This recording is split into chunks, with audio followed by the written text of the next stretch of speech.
Venture philanthropy is the new term for charitable giving if you want to do it with market principles. Beate Trueck is the managing director of the European Venture Philanthropy Association, and she attended the EIC Doing Good, Doing Well conference in Barcelona. Beate, thank you very much for being with us on INSEAD Knowledge. Let me start by asking you, what is venture philanthropy? Venture philanthropy is a concept that applies venture capital principles to the philanthropic activities. So for us, this means high engagement of the donor, not only giving financial capital, but also giving human capital. And this is, if you want, twofold. It's on the one hand, it's access to the donors network. And on the other hand, it is mostly advice, which can be business plan, building a business plan, strategy, HR, PR, IT, all the kinds of things which you use in order to strengthen an organization. How much capital do you actually have to invest? I know some of it is in-kind services. When we don't provide funds ourselves. Now the members, we have rather small family offices with little amounts until big private equity funds or big foundations who experiment with venture philanthropy. What kind of projects do you support? So our members is everything in a very large sense of social. So I would say it's about 60% goes into children and education. The other parts go into international development, can be solar energy in Africa, can be environmental projects.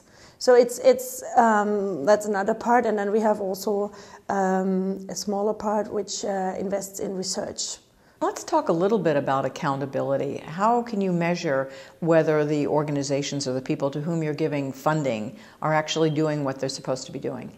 We try to foster and encourage our members to invest in impact measurement. And there are a couple of tools out there at the moment. The SRRI, one of the prominent ones, or a balanced scorecard. So those ones are being, at the moment, I would say, experimented with. But there is not the one and only tool that we say this is it and this had to be used. Do you think this is necessary? We think it's necessary because with venture philanthropy, accountability and transparency is an important part. But what we do as an association also is to help facilitate, for example, bring in trainees from business schools who have just finished their MBA and who could come and do a half-year traineeship and put the time in order to use this some kind of impact measurement tool. Give me an idea of the size of the organization. How big is your staff? What countries are you operating in? EVPA has... It's only since a year that we have our headquarters in Brussels. So all in all, I would say if you count the consultants, we are something like 8 people working on this. But the consultants are part-time, of course. And they are spread over Europe, if you want to say so. It's also a bit of virtual working. The members themselves, they are all over Europe. What impact has the economic downturn had on your organization, both on demands for aid and your ability to execute? Well, obviously it has affected our members and our membership. I would say last year we have lost 20 members, but we had also gained 10 new. But all in all, I would say, even though it's difficult times, the interest for venture philanthropy is rather increasing. Are you optimistic? Do you think you'll have an impact? I mean, what do you really want to achieve here? Our mission is to help efficient funding of social organizations. The private equity world has with venture philanthropy a tool they know. It's the tools they use. And if it's easier to convince this group of people to invest in philanthropy if you speak their language, if you want to say so. What kind of return do they get?